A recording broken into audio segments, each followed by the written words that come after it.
I'm Alex, he's Jim, and this is the Charging Status EV podcast. How you doing, Jim? I'm all right. I'm chilled. I've been working since I took my son to school at like 8:20 or something, but I've been in this car since 7:00 this morning, working from here because it's just too hot to do anything in my house, and everything just keeps shutting itself down in there because it's all too hot. Oh, yeah. So, yeah, hence I'm working from my drive from my Tesla Model 3. Fair enough. Yeah, How I was filming. EV friendly is that? It's very EV friendly, yeah. It's amazing, mobile though. office. I've been in camp mode since 7:00 this morning. It's 8 minutes past 12, and it's taken about 20 miles off the battery range. That's all right, isn't it? And outside at the moment it's 34 degrees. Oh, And in here I've got the aircon set to 16, and I've got the cooled seats on. nice. So I don't think that's terrible. That's all right, isn't it? I don't think Yeah. that's a massive issue. And plus, Yeah. you can charge it cheaply at home, so... Exactly, yeah. So we went to Goodwood yesterday, didn't we? We did. This year, I didn't turn into a grapefruit, which was good. No, you'd actually put some Sun like, a cream on. small amount of sun cream on. Yeah. What is your weird thing about sun cream? It's the texture, I think. Like, it's sticky. Yeah, It depends what kind of sun cream you go for. I suppose, yeah. I just don't If you really go like for it. a sun oil, it's all slippery instead. Oh, okay. Yeah, I just don't really like sun cream that much, but we've got an aerosol one. You just like sort of spray it on your face, so They seems to are do the pretty job. crap, though, those aerosol ones.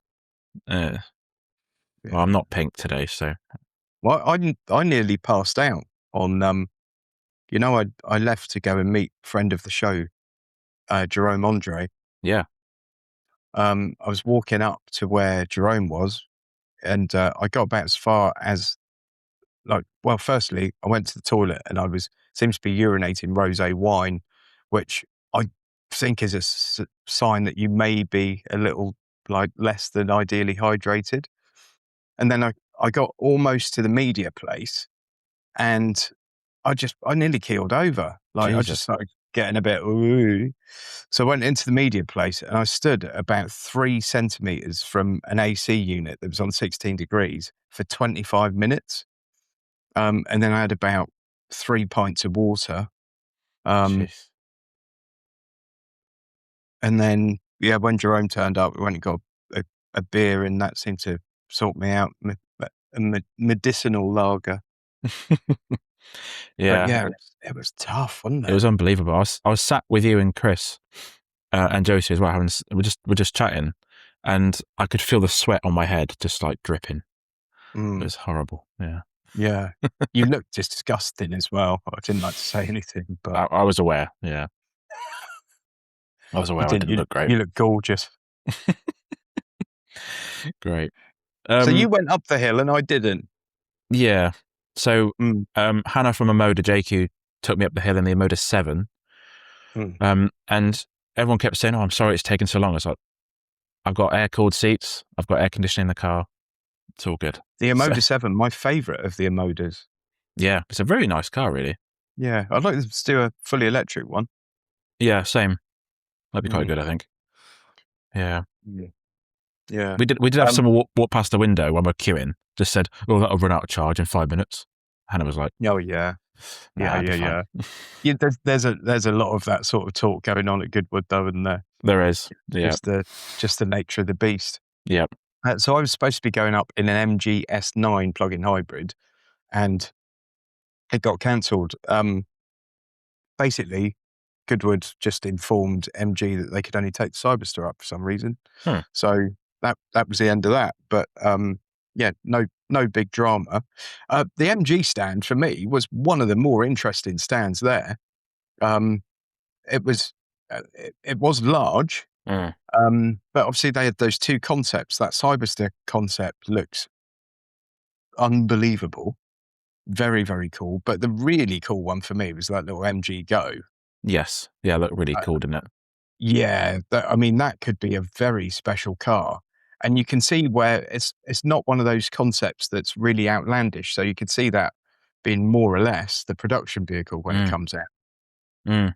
It looks like a cross between a Mini and, well, I don't know what else actually. Just it looks like a Mini slightly in terms of design, but it looks its own thing as well, I think. Yeah. I did go by the stand a couple of times to try and have a word with friend of the show, David Allenson, but unfortunately, it was just a complete, I'm going to use it, bun fight. Yep. Every time I went to the stand, and I did get to have a chat with Lauren and John for a couple of minutes, but that was it really. But yeah, loads of interest there. That's good. The real standout stand, if you like, though, was BYD, wasn't it? Which it looked like someone had built a new apartment building inside of Goodwood. yeah, I've spent 3 hours this morning writing an article about yesterday that I'm sure nobody will read because it's on my website. And I think I said in that, in fact, let me quote from it. So I was quite pleased with this. Hold on, where are we? Apologies for the poor quality of our video today, listeners/viewers. I'm in a hotel room and Jim's in his car, so Yeah, doing yeah, our it is best. what it is. It is what it is. Oh, here we go. One of the biggest talking points was undoubtedly the enormous BYD stand. Calling it a stand's a bit unfair, really. I dare say it was large enough to warrant its own postal code. This either demonstrates their confidence in aggression or could be a simple display of good old-fashioned willy waving. Whatever the case, it certainly made an impact. That's good, to be fair. There you Yeah, go. Yeah. yeah. It was worth the wait, wasn't it? Yes, they had Yang Wang. They had the BYD brand Denza as well. So it was That pretty Denza big. Z, the Denza Z Racing, Yeah. is bonkers. I think 0-62's 1.9, Jesus. 217 mile an hour, 1500 PS of power, and I think it's the 10 to 97% charge in 9 minutes. Wow. If you're obviously plugged into a 1.5 megawatt charger, which yeah, obviously we've got 3 in my street, but I don't know about yours. No, Um, very good. just going back to the MG Go though, the like the rear quarter on that, with those flared arches, I'm sure they'll tighten it all up with the production one. But if they kept those flared arches, oh, suit you, sir. Yeah, that looks very good. Yeah. That'll probably end up being called the MG2, possibly. I'd have thought. Yeah, maybe. Yeah. Not sure, though. Well, MG Go is a good name, actually. It's like the up.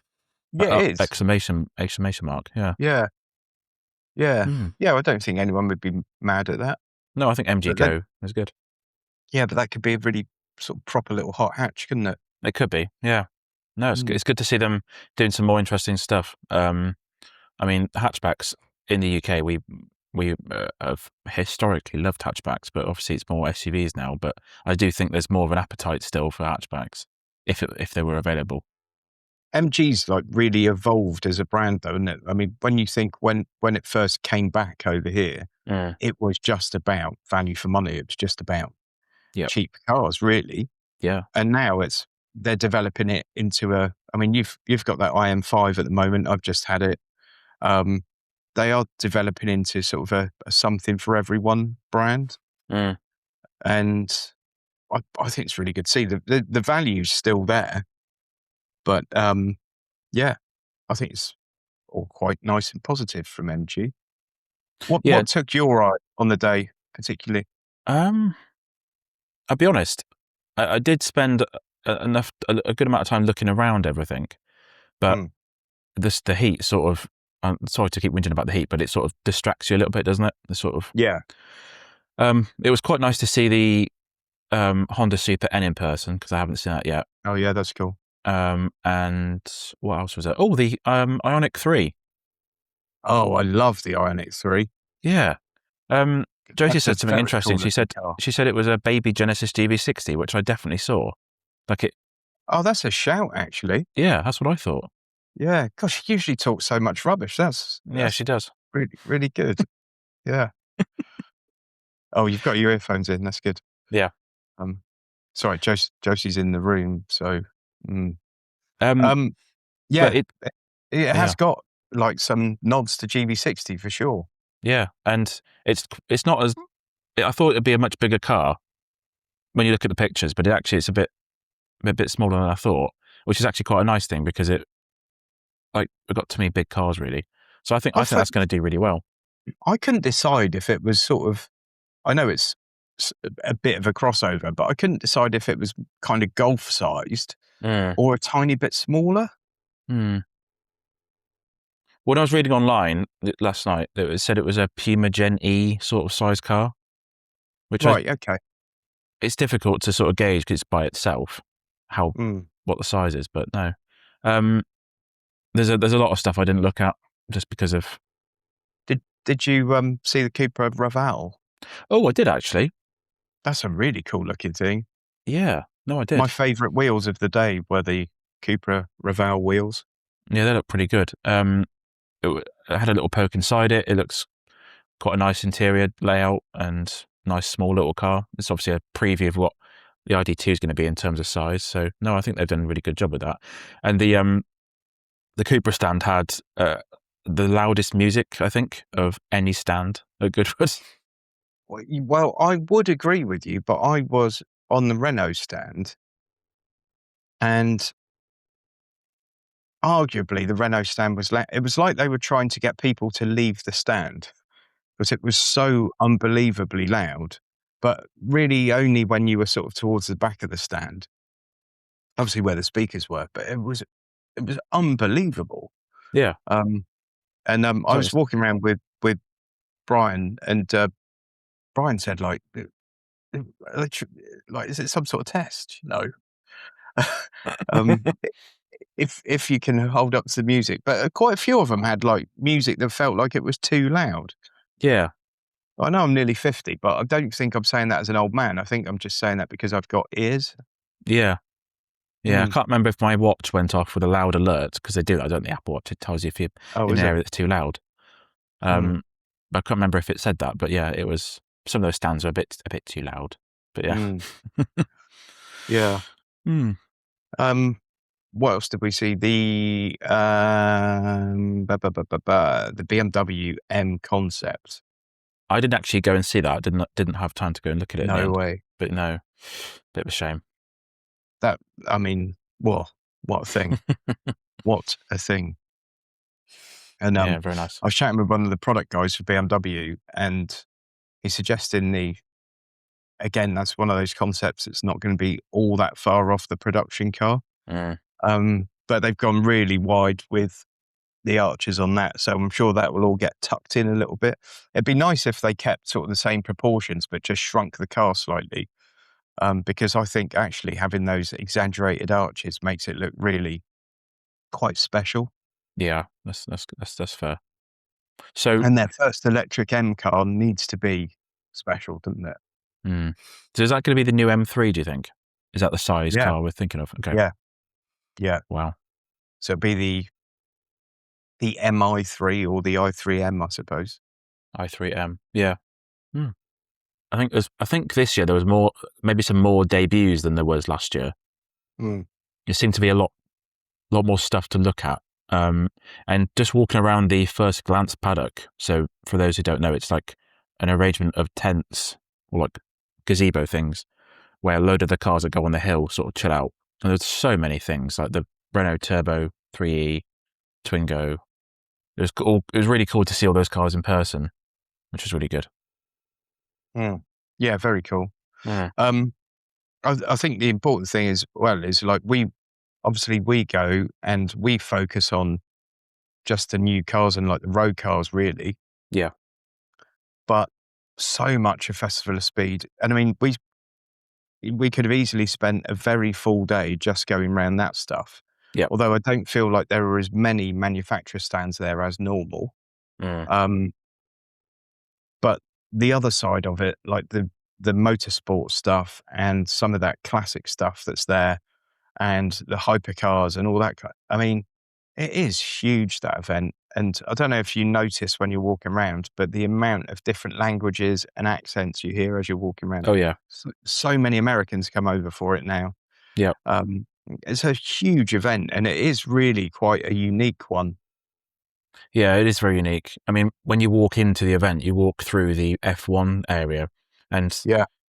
the amount of retro F1 cars they bought out of storage and just to show off and that sort of thing. Like, people love that sort of stuff. So it's a unique opportunity to see loads and loads of sides of the car world, really. It's very busy though, isn't it? I'm sure that Mm. there's something like, I can't remember the number, but I think over the weekend they have about 300,000 people there or something. Wow.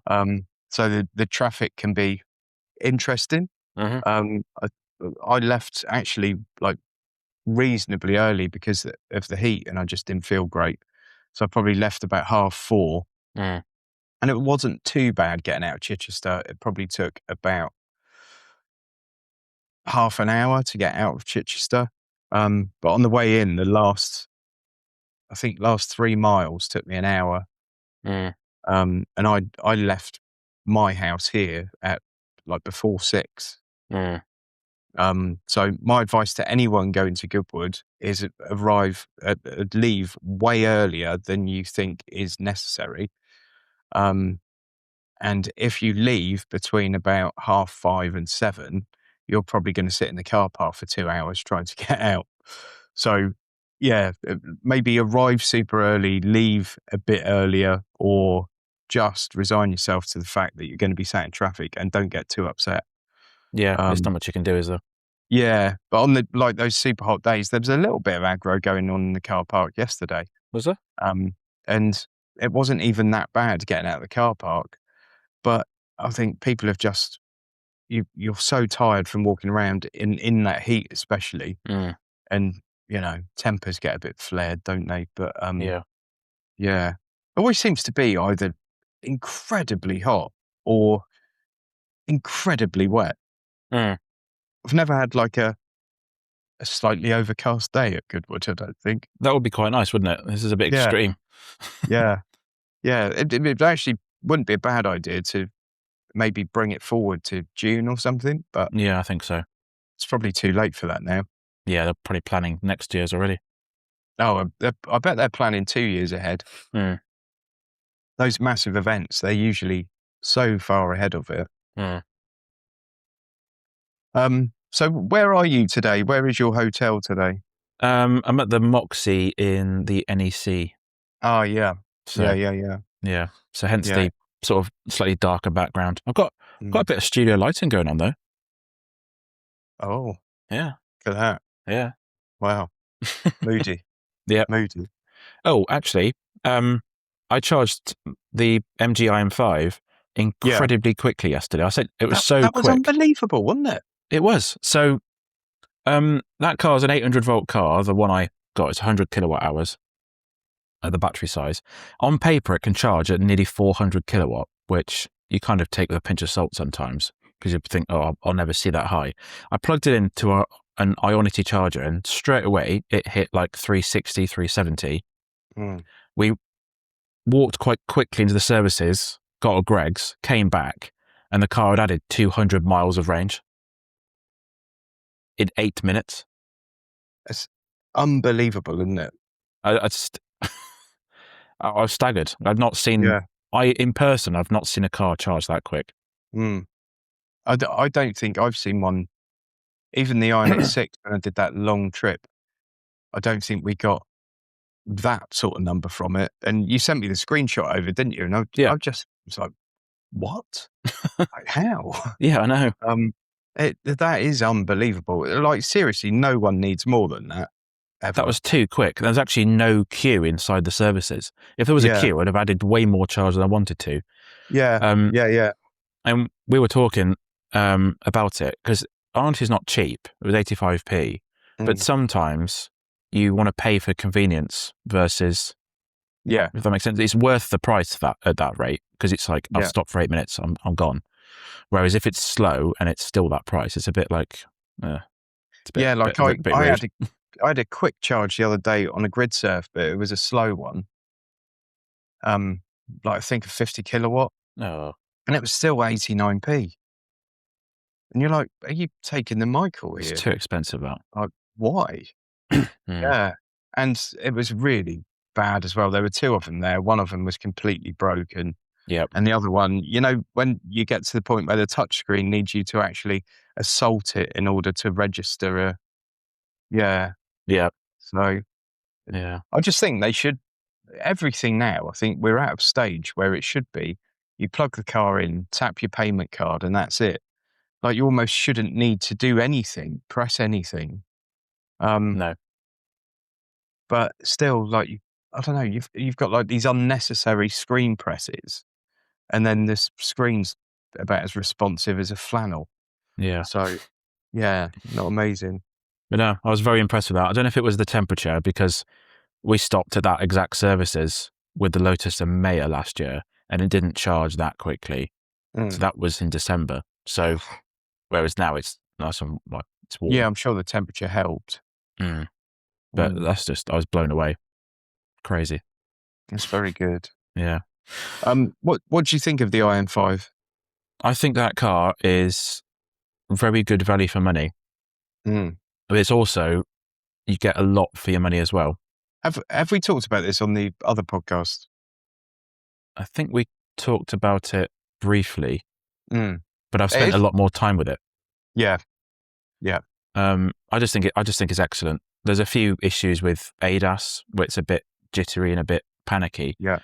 And sorry, the cruise control as well. But apart from that, like everything surrounding the whole car is just very good.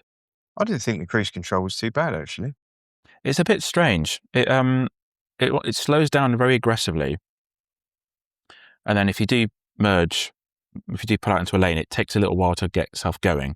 And then if you're going around a bend, it can sort of brake because the car's in the lane next to you. It's a bit weird, but yeah, it's a very well-rounded car. Like yes, I think it's brilliant. It is very really good. impressed with that. Yeah. By the way, we should just mention that our podcasts are probably not going to go out in order of dates we recorded, are they? Like this one will probably come out before the one we did the other day. Yeah. Simply because this is about Goodwood, and Goodwood's just happened, and therefore, this one needs to go out first. We're recording one in Germany next week, aren't we? We are. Yes. Yeah. Not sure where in Germany we're going to record that. I think we should do it in Lederhosen. Later. Oh dear. Possibly with a couple of large frothy jugs. And maybe some beers. Oh dear. Yeah, we're seeing some Xpeng stuff next week. We're not really sure what car we don't know what we're seeing, do we? Not really. I've got a rough idea based on what they've launched, but I've got no idea. So expect some videos on our respective channels of the cars that we see. Yeah. So yeah, all good. Yeah. I think that's it really. Nice short episode. Short and sweet. Yeah, short and sweet. If you like this podcast for any reason, please subscribe on YouTube and on Apple Podcasts and all the various different platforms that there are. Please share it with your friends, and guess we'll see you again next time. Bye-bye.